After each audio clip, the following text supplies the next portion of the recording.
Movie के starting में हम जेनिफर नाम की एक लड़की को देखते हैं जो कि किसी से छिपकर भाग रही होती है और एक आदमी उसका पीछा कर रहा होता है। जेनिफर उस आदमी को पब्लिक टॉयलेट में बंद कर देती है, कार लेकर वहां से भागने की कोशिश करती है, लेकिन वो आदमी किसी तरह वहां से बाहर निकल आता है और जेनिफर की कार को पीछे खींचने लगता है। तब जेनिफर कार से उतरकर भागने लगती है और किसी आदमी की कार से उसका एक्सीडेंट हो जाता है।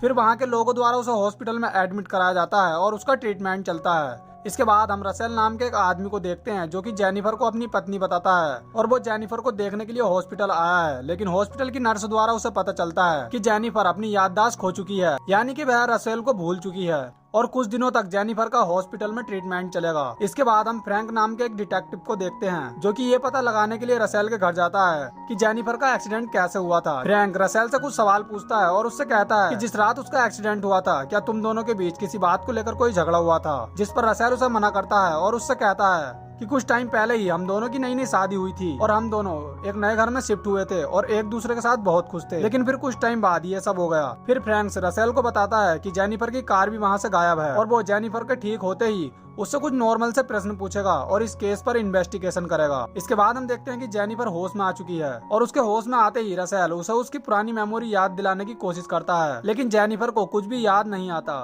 इसके बाद जेनिफर रसेल से पूछती है कि क्या हम दोनों एक दूसरे के साथ बहुत खुश थे, जिस पर रसेल कहता है कि हाँ, हम दोनों एक दूसरे के साथ बहुत खुश थे। जेनिफर रसेल से अपने मॉम डैड के बारे में पूछती है, जिस पर रसेल उसे बताता है कि कुछ साल पहले ही आग में जलकर उसके मॉम डैड की मौत हो गई थी। ये सुनकर जेनिफर को बहुत ज्यादा दुख होता है। इसके बाद हम फ्रैंक को एक आदमी के पास देखते हैं जो कि जेनिफर को हॉस्पिटल लेकर आया था। फ्रैंक को उस आदमी से पता चलता है एक्सीडेंट वाली जगह पर उस आदमी ने एक व्हाइट पिकअप ट्रक को देखा था जिसके अंदर एक आदमी बैठा था, लेकिन वो उस आदमी का चेहरा नहीं देख पाया था। फिर अगले सीन में हम देखते हैं कि जिम नाम का एक आदमी हॉस्पिटल में जेनिफर से मिलने के लिए आया होता है, लेकिन वहाँ की मैनेजर उससे कहती है कि जेनिफर की फैमिली के अलावा जेनिफर अभी किसी और से नहीं मिल सकती। ये सुनकर वो आदमी वहाँ से चला जाता है, लेकिन रसेल ने भी उसे देख लिया था। फिर हम जेनिफर को देखते हैं जो कि धीरे धीरे ठीक होने लगी थी और व्हीलचेयर की हेल्प से वो चल भी पा रही थी। कुछ दिन बाद रसेल जेनिफर को हॉस्पिटल से अपने घर लेकर आता है और घर पर जेनिफर रसेल के साथ अपनी कुछ फोटोज को देखती है, जिसे देखकर जेनिफर बहुत ज्यादा खुश होती है और रसेल से कहती है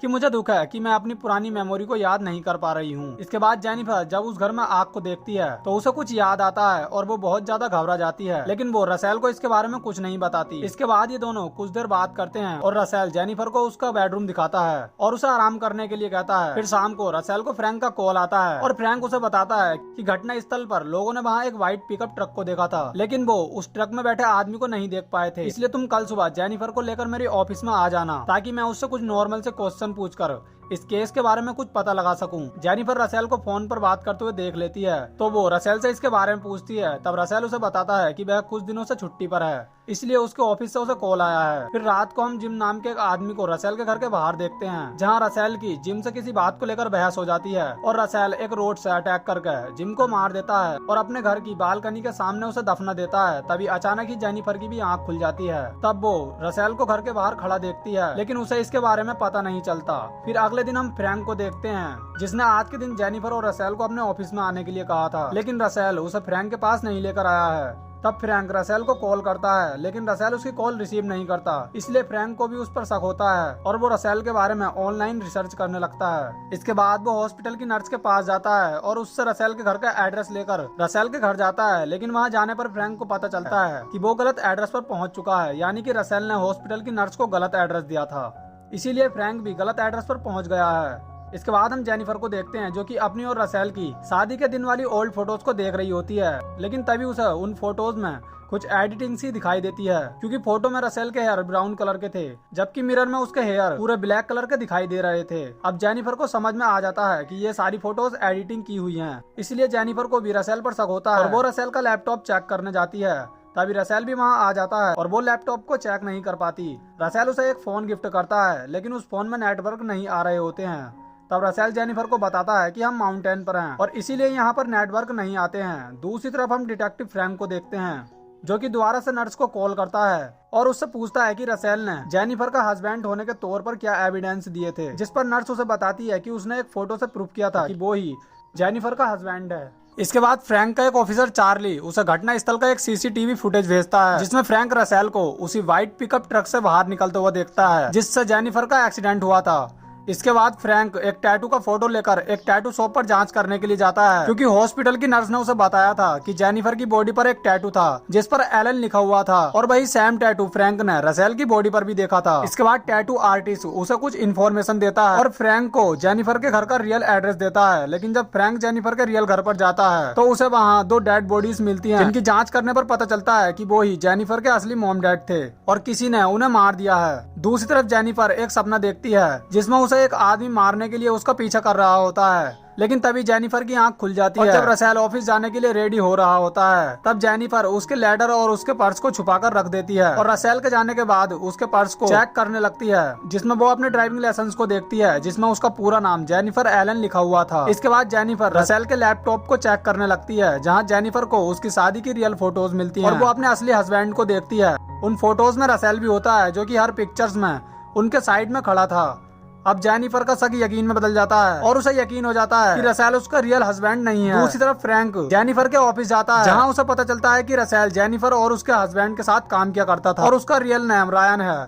तब फ्रैंक को भी उसके बारे में सब कुछ पता चल जाता है। उधर जेनिफर को अपनी पुरानी मेमोरी याद आने लगती है और वो सारे सबूतों को एविडेंस के तौर पर मेल करने का ट्राई करती है, लेकिन नेटवर्क न होने के कारण वो मेल नहीं कर पाती और नेटवर्क को ढूंढते ढूंढते वह बाहर चली जाती है। तभी हम रायन को देखते हैं जिसे याद आता है कि वो अपना वॉलेट घर पर ही भूल आया है, इसलिए वो वॉलेट को वापस लेने के लिए अपने घर जाने लगता है। उधर जेनिफर जिम की डेड बॉडी से टकराकर नीचे गिर जाती है जिसे उस रात रसेल ने यानी कि रायन ने मारकर जमीन में दफना दिया था।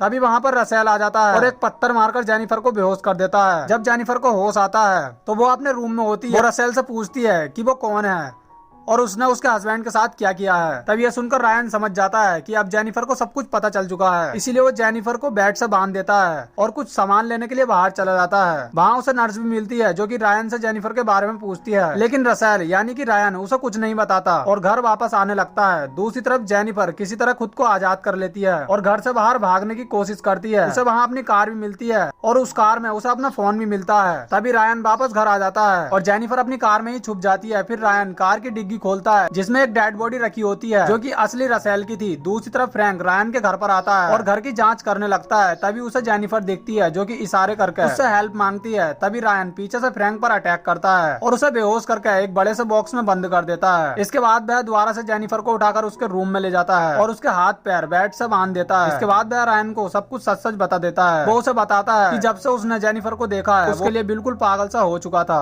और इसीलिए उसने उसके हस्बैंड के साथ साथ जेनिफर के पेरेंट्स को भी मार दिया था और उस दिन उसका एक्सीडेंट भी उसी ने किया था क्योंकि वो जेनिफर को भी मारना चाहता था। लेकिन जब उसे पता चला था कि जेनिफर की मेमोरी जा चुकी है तब वो उसका फायदा उठाकर उसका हस्बैंड बनने का नाटक किया था। पर अफसोस कि तुम्हें सब कुछ पता चल चुका था। फिर जेनिफर उससे कहती है कि जब तुम मुझसे इतना ही प्यार करते थे तो तुमने मुझसे बताया क्यों नहीं था। तब रायन उससे कहता है कि मैं तुम्हें बताना चाहता था लेकिन रसेल हर समय तुम्हारे साथ रहता था और इसीलिए मैंने उसे भी मार दिया था। अब जेनिफर रायन के साथ प्यार का नाटक करके एक चाल चलती है और उसे ड्रिंक लेने के लिए भेजती है। इसके बाद जेनिफर किसी तरह रायन के लेटर को उठा लेती है और अपनी रस्सी जलाकर खुद को आजाद कर लेती है। और जब रायन ड्रिंक लेकर रूम में आता है तब जेनिफर एक गुलदस्ते से उसके सर पर अटैक करती है और घर से बाहर भागने लगती है। रायन भी उसका पीछा करने लगता है। दूसरी तरफ हम फ्रैंक को देखते हैं जो कि होश में आकर खुद को उस बॉक्स से बाहर निकालता है और वो भी जेनिफर को बचाने के लिए निकल जाता है। इसके बाद हम जेनिफर को देखते हैं जो कि रायन से छुपते छुपते एक जंगल में चली जाती है, लेकिन जब वो देखती है कि रायन अभी भी उसका पीछा कर रहा है तब वो उसका ध्यान भटकाकर उस पर अटैक करने के लिए आती है, लेकिन रायन उसे पकड़ लेता है और उसे नीचे गिरा देता है। वो जेनिफर को मारने ही वाला होता है तभी फ्रैंक वहाँ आ जाता है और उसे रोक लेता है।